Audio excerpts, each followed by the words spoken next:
Right now in WCCO, searching for evidence in a golf course pond near where former House Speaker Melissa Hortman and her husband were killed. Plus, leaders of many different faiths come together at the state capitol to speak out against political violence. And a push for diplomacy as talks between Iran and European leaders begin. This is a WCCO and CBS News Minnesota Next Weather Alert. Thank you so much for watching WCCO. I'm Pauleen Lee. We have just issued a next weather alert to make sure you are aware of the dangerous heat and humidity headed our way. Our next weather tower shining red this afternoon because our temperatures, they are climbing and they are going to continue to climb even higher tomorrow and Sunday. So let's check in with next weather meteorologist Adam Del Rosso. Adam, today is the first day of summer and man, is it going to feel like it. Right on time here. And we're going to be talking about not only the hottest air of this year, we're talking hotter than all of last year. It's been since September of 2023 since we've been as hot as we're going to get this upcoming weekend. And it's already starting to get uncomfortable out there right now. We're at 80 degrees, which is about where we were this time yesterday. However, look at the dew points. They're up into the 60s now. That's warmer or higher than where they were yesterday. And that's a measure of the moisture in the atmosphere. The higher the dew point, the stickier it's going to feel. And those winds out of the south-southeast at 15 miles per hour are going to pull in more of that moisture and the warmth. And we're going to notice the winds picking up in speed, too, as we head throughout the afternoon. So that's another change compared to yesterday. Otherwise, just a couple of passing clouds out there right now. We're at 78 in St. Cloud, 79 in Hinckley, Worthington. We're at 80 degrees right now. We'll zoom on out. You can see some of those storms from early this morning now across eastern Iowa and western Illinois. But we are expecting more storms to develop as we head into tonight. So that's another part of our next weather alert here. As you get north of the Brainerd Lakes area, notice that red highlighted area. That's an enhanced risk or level 3 out of 5 threat for severe thunderstorms. That's mainly after 9 p.m. tonight. So I think most of our Friday is going to be dry statewide, but we will have those storms to track as we head into tonight. We've got the heat and humidity for tomorrow and Sunday, hence the next weather alerts. We'll let you know just how uncomfortable it gets when we see some relief, and also when we're going to be tracking a better chance for some widespread rain. That's coming up in my full forecast. This heat is not something you want to mess around with. No, you have to take it seriously. I'm either going to stay inside in the AC or the pool, and I feel like many people are going to try and do the same thing too. All right, Adam, thank you. Well, there are several new developments today in the Lawmaker attacks that killed former Minnesota House Speaker Melissa Hortman and her husband Mark last Saturday in their home. Investigators are searching the Edinburgh golf course in Brooklyn Park for any more evidence. You can see here divers going into the water to search for clues. Fencing, by the way, also went up yesterday outside the Hortman's home. That's after a break-in overnight on Wednesday. And WCCO has obtained new documents related to the Vance Belter investigation. They say on a public walking trail near the Hortman's home, police found a ballistic vest, flashlight, mask, a pistol, and magazines. The documents also say that Belter and his wife had been preppers or people who prepare for major or catastrophic events. At some point, Belter had given his wife a bailout plan to go to her mother's home in Wisconsin. Belter is also charged with shooting State Senator John Hoffman and his wife Yvette in Champlin before the shooting at the Hoffman's home. Doctors released Yvette from the hospital yesterday. Hospital officials say her husband is in serious but stable condition. Community members in Champlin, they will gather tonight at the high school for a healing event. It starts at 5:30 and is open to the public. Well, today, faith leaders from dozens of congregations came to the Capitol praying for an end to the political violence. Our Jonah Kaplan is there. Certainly, there was a lot of symbolism in having all of those religious leaders from so many different faiths and traditions in one room together. But there's also tremendous symbolism in where this took place, at the state capitol. And the leaders that we spoke with said that was no accident.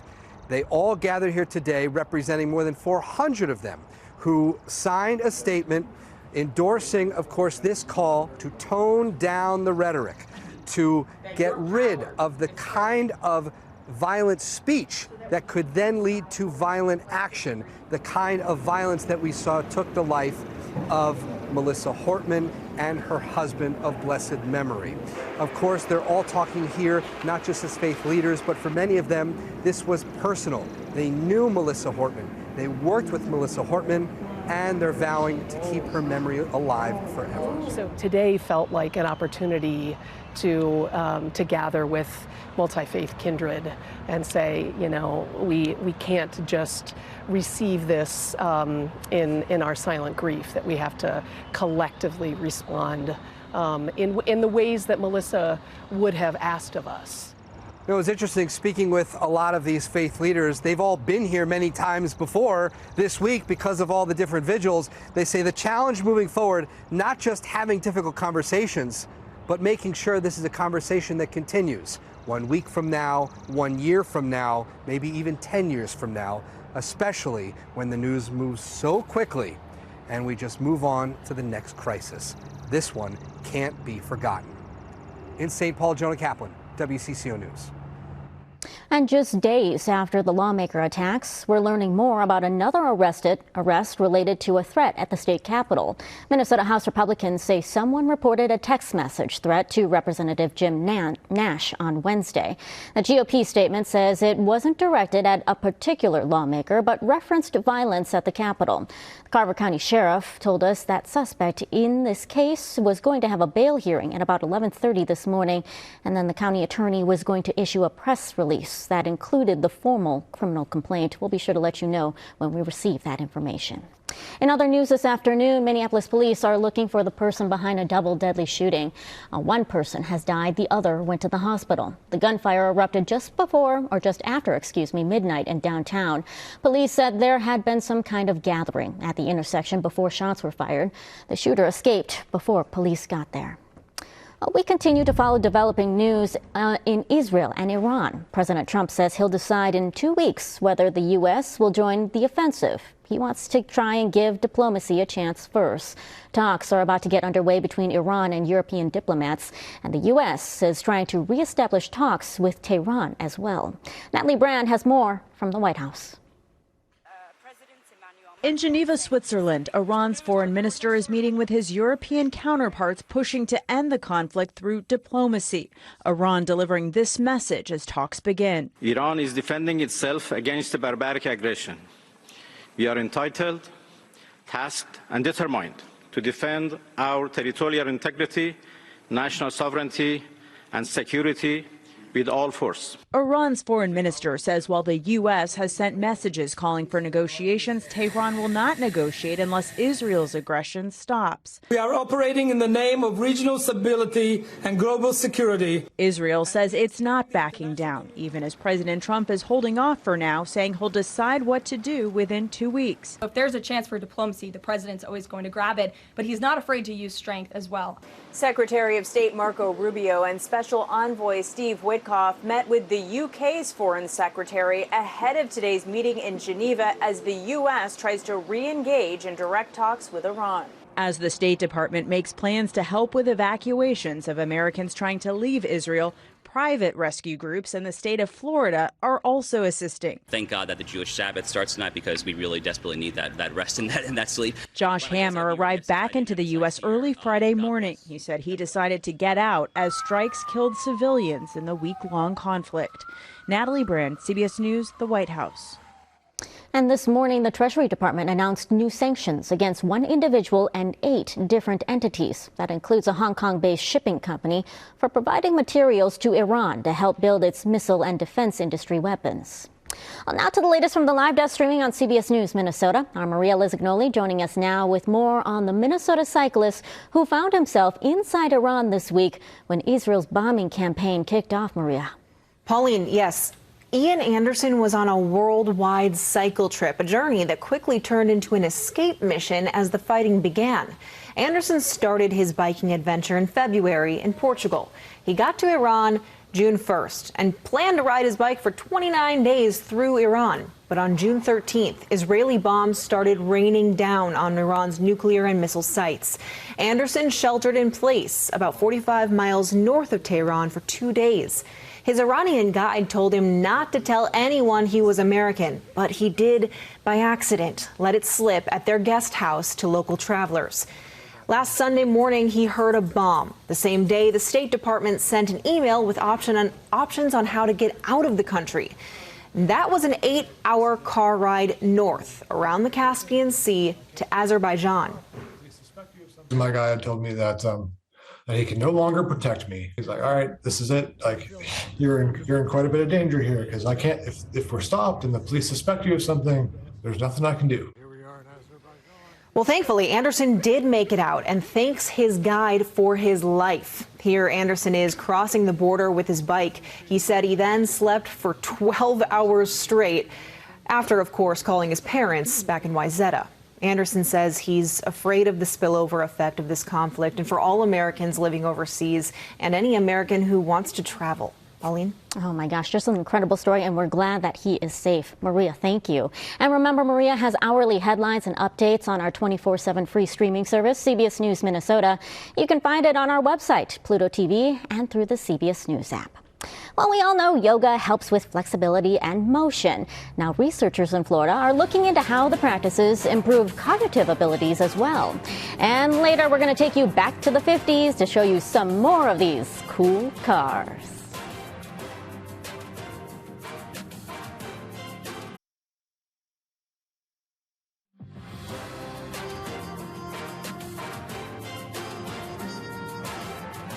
Well, tomorrow marks the International Day of Yoga. A new type of yoga could help seniors improve their physical and mental skills. Christiane Benavides reports on the new approach that appears to be working.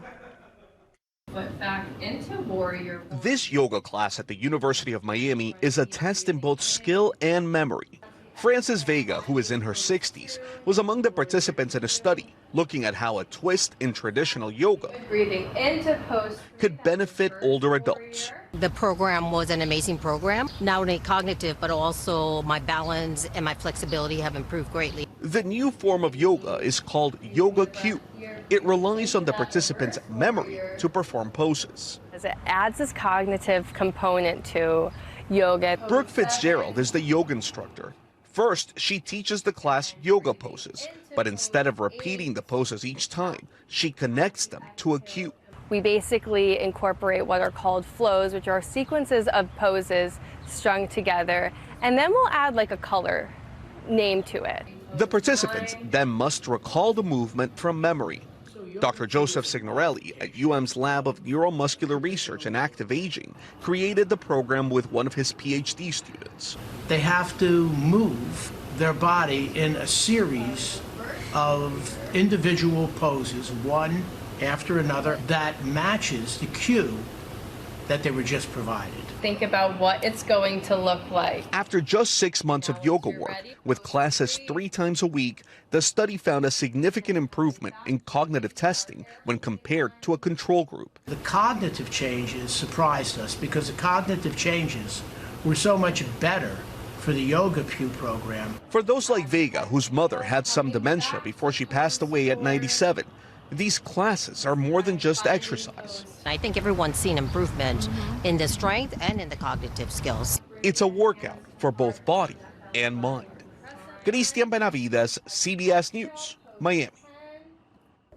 And the group of older adults also found a community within each other, which can also help seniors with isolation and loneliness. And I'm back now with another check of our forecast. Woo, it is warm outside. I feel like hot yoga, I feel like our weather would put it to shame. Right, you can do it outside this weekend. You don't need a studio to do that because that is the big weather story, the heat and the humidity. Extreme levels, dangerously hot for those who might be sensitive to it or not have a way to cool down. Those who might not have a home need to find a shelter because we're talking heat index values both days this weekend. As hot as 110 degrees where we have those extreme heat warnings in pink and purple there from Worthington all the way up through Rice Lake. The orange shaded counties, those are heat advisories, which all of them go into effect at noon tomorrow and go till 9 o'clock Sunday evening, just reminding us to, hey, find a way to keep cool. It's not terrible outside right now, but we're still climbing. We're at 80 right now in the Twin Cities, 78 Mankato, 81 in Marshall. Boy, would feel nice to be on the North Shore right now, a little bit cooler. 66 in Grand Marais, 64 in Duluth. But even there, we're going to be talking about high temperatures up close to 90 degrees this weekend. You factor in the humidity, it does feel a little stuffier, especially across southwest Minnesota, where we have dew points up into the 70s. That's very tropical, very soupy. And we are going to get those dew points in the 70s here in the metro all weekend long. They're going to continue to climb through the afternoon. And when you have dew points that high, think Gulf Coast, if you've ever taken a vacation down to New Orleans or the west coast of Florida, that's sticky, that's soupy, and that moisture takes away from your body's ability to evaporate the sweat. So we have a tougher time cooling down, and that's why it becomes a little bit more dangerous. Now, with that moisture in the atmosphere, sometimes there can be storms. I think we're dry for our daylight hours today. We get up to 87 here in the metro, 95 in Marshall and Worthington, keeping it cooler along the North Shore. But tonight, there will be some storms. We talked about the potential for severe weather across northern Minnesota. That's not going to happen until after 9 o'clock tonight. Maybe right around 9 o'clock, might start to see some storm development, mainly north of I-94.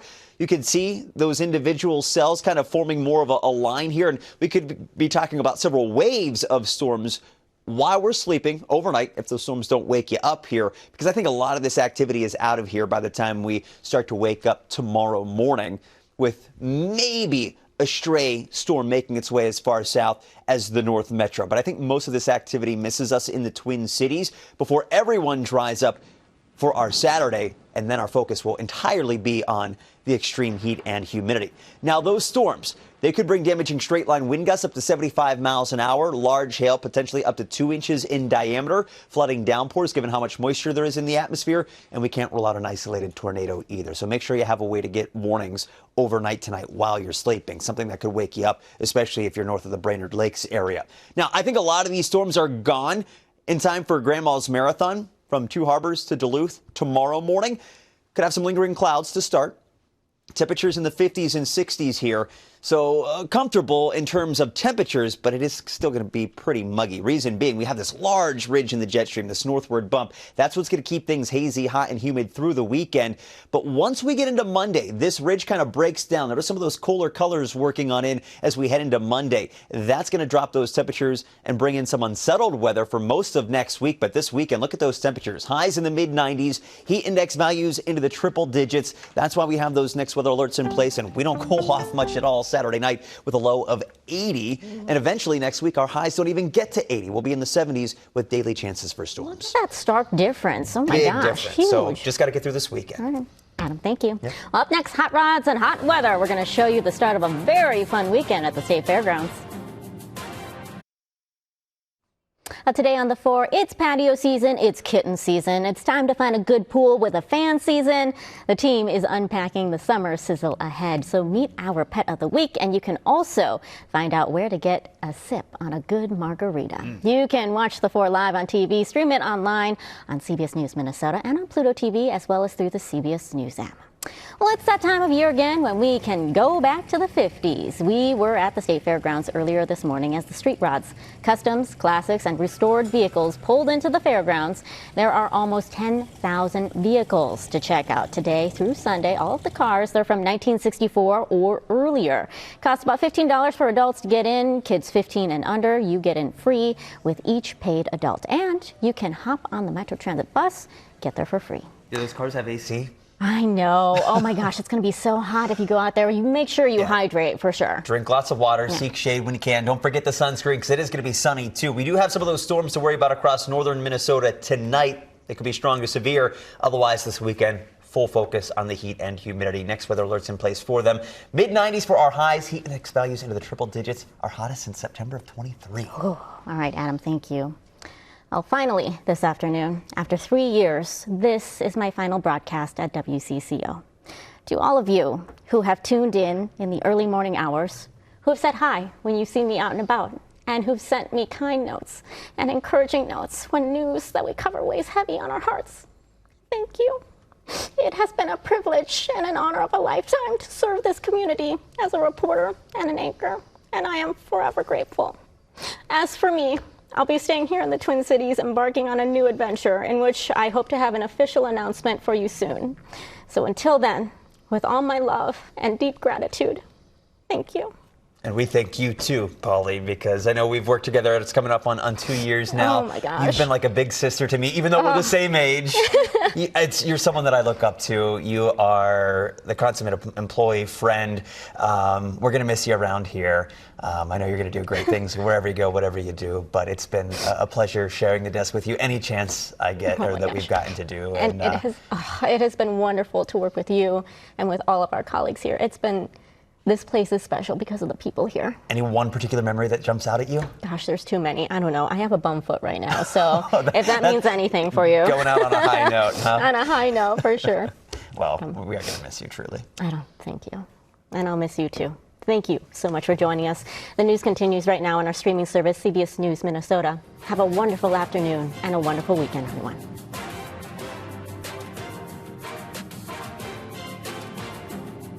It used to be a planet, and now it's the best free TV app. Pluto TV. Download it on your connected TV today. Go to WCCO.com/Pluto to find out how. Then watch your favorite WCCO news on CBS News MN. You guessed it, for free.